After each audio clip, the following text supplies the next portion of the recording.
বাসুন সদাগর। হ্যাঁ, আর কিছু? আচ্ছা আচ্ছা, ঠিক আছে। তোমার মার নাম কি মা? মেনকা। মেনকা। বাপরে, হয়েছে? আরো আছে, আরো আছে। তোমার নামটা কি? আমার নাম বেহুলা। বেহুলা। হ্যাঁ। ভালো হয়েছে।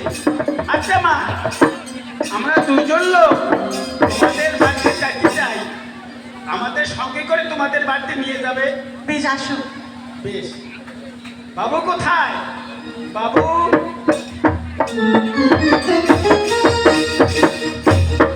এটি অনেক সুন্দর, অনেক ভালো। বাবু, মেয়ের সঙ্গে দেখা হয়েছি। হ্যাঁ, মেয়েকে দেখা বলে আমি তার পরিচয় দিয়ে এসেছি বাবু। তাহলে বলো মেয়েটির বাড়ি কোথায়? হচ্ছে ওই উজানি নগরে। উজানি নগরী। হ্যাঁ বাবু। বাহ! আর মেয়েটির বাবার নাম? বাচ্চা সদাগর। ও বাচর সদাগর। হ্যাঁ বাবু। বাহ, ঠিক আছে, তাহলে সদাগরের কন্যা মিলিয়ে যাবে। আর মেয়েটির নাম জেনেছো? ও, মেয়েটির নাম দালিয়েচন, তার মার নাম দালিয়েচন। কি বলো? হ্যাঁ, তার মার নাম হলো ম্যাও ম্যাও কেও। মেও মেও কেও। হ্যাঁ, আমাকে ওই কথা বললো, আমার মার নাম হলো ম্যাও ম্যাও কেও। এটা কোনোদিন নাম হয়? আমাকে বললো ওই কথা। এই কথা বলে নাই। তোমাকে হয়তো বলেছে মেনকা সুন্দরী। হ্যাঁ হ্যাঁ, মেনকা মেনকা, আমাকে বলেছে মেনকা। আর মেয়েটির নাম? ও, বেহুলা।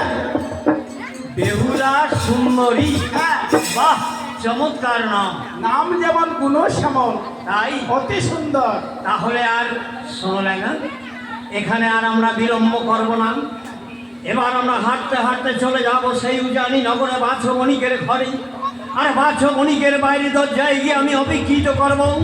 তুমি ভিতরে গিয়ে বই বাছ বণিকের কাছে কথা বলবে, তার কন্যাকে বিবাহ দেবে কি না। বেশ, আমি তাই জেনে আসবো। তাহলে চলো, একেবারে গিয়ে গিয়ে সব এখানে আর আমরা বিলম্ব করবো না, এবার ছুটে চলে যাবো সেই বাছ বণিকের। চলো বাবু, চলো।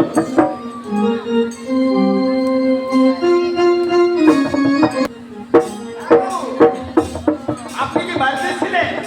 হ্যাঁ, আমি কাজে একটু ব্যস্ত আছি তো। বেশ, আমার নমস্কার গ্রহণ করুন বাবু। সুখে থাকো তুমি। কিন্তু তুমি কোথায় থেকে আসলে, কেন বা আসলে? ও, তাহলে আমাকে চিনতে পারেন নাই না? না, আমি হলাম ওই সদাগরের বেলা। সদাগর। চাঁদ সদাগরের বেলা। চাঁদ সদাগর। কেন কেন তুমি আমার কাছে আসছো? আমি শুভ সংবাদ নিয়ে আপনার দিকে এসেছি। শুভ সংবাদ? হ্যাঁ বাবু। কিসের শুভ সংবাদ? আমি শুনতে পেলাম আপনার ঘরে নাকি এক কন্যা রয়েছে। হ্যাঁ, বেশ সেই আমার- কন্যাকে আপনি যদি বিবাহ দিতে দেন, তাহলে আমি বিবাহ সম্পর্কে আমি দু চার কথা আলোচনা করি। বেশ, তাহলে কি তুমি একাই আসছো? না, আমার বাবু এসেছে। সে তোমার বাবু কোথায়? বাহিরে রয়েছে বাবু। কেন কেন সে বাইরে থাকে? আপনার আদেশ না হলে কিভাবে ভিতরে আসতে পারি না? ও, ঠিক আছে, আমি তোমাকে আদেশ দিলাম তোমার বাবুকে নিয়ে আসো, কারণ সে তোমার বাবু আমার শৈশবের বন্ধু। কি বললেন বাবু? শৈশবের বন্ধু। শৈশবের বন্ধু? হ্যাঁ আমার সঙ্গে আপনার শৈশবের বন্ধু? হ্যাঁ, তুমি তারা তো উত্তম কথা বাবু। বেশ, তুমি তাড়াতাড়ি করে নিয়ে আমি আসো। এখনই যাচ্ছি। বেশ, বাবু কোথায়? বাবু, চলে এসো। এই চাকর ভাই, তুমি আমার নমস্কার। আমারও নমস্কার। তবে এবার আমি কি বলছি, আজ থেকে আর আমাকে ভাই নয় বড় পিয়াই। ইয়া, এ তো অসম্ভব, কারণ তুমি আর আমি সর্বদাই ভাই। ভাই, তুমি আমাকে দিলে না। ওহো, তোমাকে যে কেন সর্বপ্রথম আমি বিয়াই বলে সম্বোধন করেছি। বিয়েই হয়েছে। তোমার ঘরে আছে কন্যা, আমার ঘরে বর। আজকে দিলে বিবাহ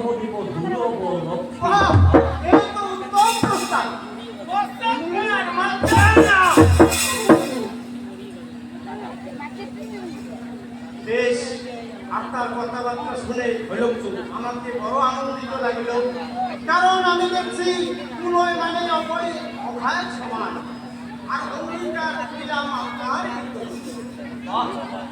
তাই যদি হয়, আমার মুখের কথা শুনে যদি সত্যিকারে তুমি তোমার কন্যার সঙ্গে আমার সপ্তম ছেলে বিবাহ দিতে রাজি, তবেই আমি কি মুখের কথা বিশ্বাস করি না বিয়াই? তাহলে আমাকে কি করতে হবে? তাই এবার শোনো কি করতে হবে। তুমি যদি দাও, তাহলে এই তোমার আঙ্গিনায় দাঁড়িয়ে আমার সঙ্গে অঙ্গীকার করতে হইতে হবে। কিরকম অঙ্গীকার? ব্রাহ্মণে সজ্জনে বাঁচো তুমি মহারঙ্গে বসি, বিয়াই, আমার হাতে দেও দিয়ে এক পা তুলসী। কেন এছাড়া আমি তাকে বিশ্বাস করি না। বাহ, বেশ, তাহলে আমি তাই করবো। বিয়ে করতে হবে। সজ্জনে আমি মহারঙ্গে বসি, আর আপনার হস্তে দিব আমি 2 পা তুলসী। এবার আমার বিশ্বাস হয়েছে, কারণ তোমার আঙ্গিনায় দাঁড়িয়ে তুমি তোমার কন্যাকে আমার ছেলের সঙ্গে বিবাহ দিতে অঙ্গীকারবদ্ধ। হ্যাঁ বিয়াই, কিন্তু আর একটা কথা, জানি না এই কথা বললে বিবাহ হবে কিনা আমার জানা নেই, তবে না বললেও নয়, কারণ যেদিন আমি পুত্রকে বিবাহ দেওয়ার জন্য কন্যা জননাথে বাড়ি থেকে বেরিয়েছিলাম, একটি অটল প্রতিজ্ঞা করে বাড়ি থেকে হ্যাঁ বেরিয়েছিলাম। বাবু, সে কিরকম প্রতিজ্ঞা আপনার? সেই প্রতিজ্ঞা, তাহলে এবার শোনো আমি কি প্রতিজ্ঞা করেছি। যে কন্যা সিজাইবে লোহার কালাই, তারে দিয়ে বিয়ে দেব দুর্লভ লকায়। এই অসম্ভব, কারণ এমন কি আর হয়? মানুষের কন্যা লোহকালে ছিন্ন করে কোন শাস্ত্রে কয়? লেখাপত্র সুসম্মানিত আমি করতেছি, তোমার সদা আমার বিয়ের কান থেকে চলে যাও। কেন কেন? কারণ আমি জীবনে শুনিনি যে মানব হয়ে লোহকালে সিদ্ধ করা। ও, আপনার মেয়ে লোহার খেলায় সিদ্ধ করতে পারবে না, এই তো? না, কেমন করে না পারবে? জানিলাম বাবু, তোমার দেশের ব্যবহার আমার জায়গার মাঝে নিগুলের পায়ের খেলায় শিখবে। বেশ, তাহলে ওখান থেকে তোমরা বিবাহ করে নিয়ে যাও। যাও, এখনই যাও। চলো বাবু, তোমার মেয়ে লোহার খেলায় সিদ্ধ করতে পারে না। চলো আমরা বাড়িতে ফিরে যাই। দেখা এদিকে আসো। সদাগর বললো এগুলো দিয়ে চলে যাবে, তাহলে তো আর পুত্রকে বিবাহ দেওয়া হবে না। একটি কথা, এই লোকাই সিদ্ধ করতে হবে না, কন্যাকে। তাই সদাগরকে বুঝিয়ে বলো, তোমার কন্যাকে ডাক দিয়ে জিজ্ঞাসা করে দেখো না সে পারবে কি না।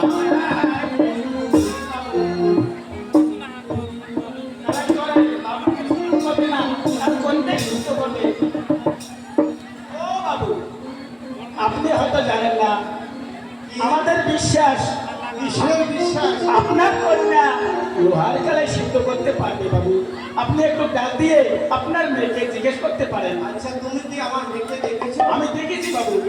তাই নাকি? হ্যাঁ বাবু। ঠিক আছে, তোমার কথা মতো তাহলে আমি আমার মেয়েকে ডাকি। দেখো, সে কোথায় মা? মা কোথায়?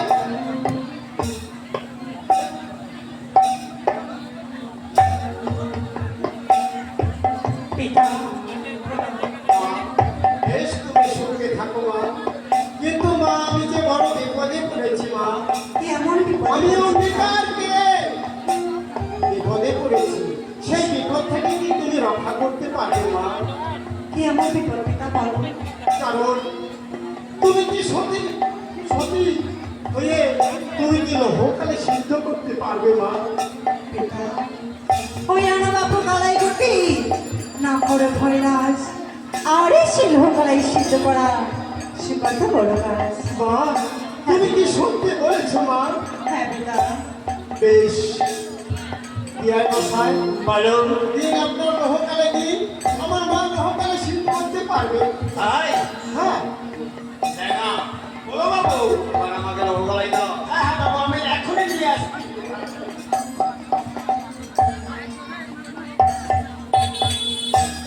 এই তো বাবু। মা, সত্যি কি তুমি এই লোকালাই সিদ্ধ করতে পারবে মা? কেন পারবো না? আমাকে তো পারতেই হবে। ও, তোমাকে লোকালাই সিদ্ধ করতে বাধা হবেই। বেশ, আর বেশি কিছু বললাম না। তাই এবার তোমার কথার উপর বিশ্বাস করে এবার আমি লৌহকালাই তুলে দিচ্ছি মা তোমার হাতে। তবে একটি কথা মা, বলো, এই লৌহকালাই সিদ্ধ করতে আবারও একটি নিয়ম বাধা আছে। বেশ বলো।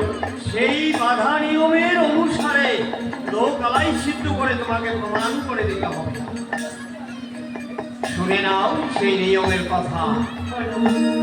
3 মুষ্টি কাষ্ঠের অধিকও নয় এবং কমও নয়। 3 মুষ্টি কাষ্ঠ জ্বালিয়ে পুড়িয়ে এই লৌহকালাই সিদ্ধ করে তোমাকে সতী নাম অর্জন করতে হবে। পারবে মা?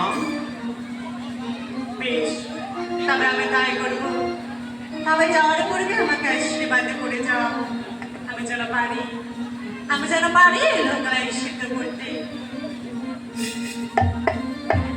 বেশ মা, আজ আমার হাত থেকে লৌহকালাই নিজ হাতে নিয়েছ এবং অপর সন্তান হয়ে আমার পায়ে মাথা ঢুকে যখন তুমি আশীর্বাদ চাচ্ছ, আমি তোমার মস্তকের উপর 2 হাত রেখে আশীর্বাদ করছি মা। তুমি যেন পারো আমার মনস্কামনা পূর্ণ করতে, তুমি যেন পারো সতীর এই লৌহকালাই সিদ্ধ করে সতী নাম অর্জন করতে। আর ওই সুযোগে আমিও যেন পারি মা, তোমাকে পুত্রবধূ বলে বরণ করে বরণ নামা দিয়ে ভরতে ভরতে যেন নিয়ে যাইতে পারি ওই সম্পর্কে নয়।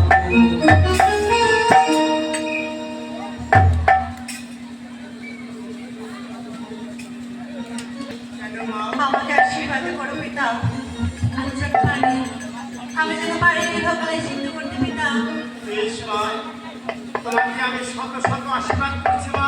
তুমি এই লৌহকালাই সিদ্ধ করে তোমার পিতৃমাতৃ মান সম্মান রক্ষা রাখো।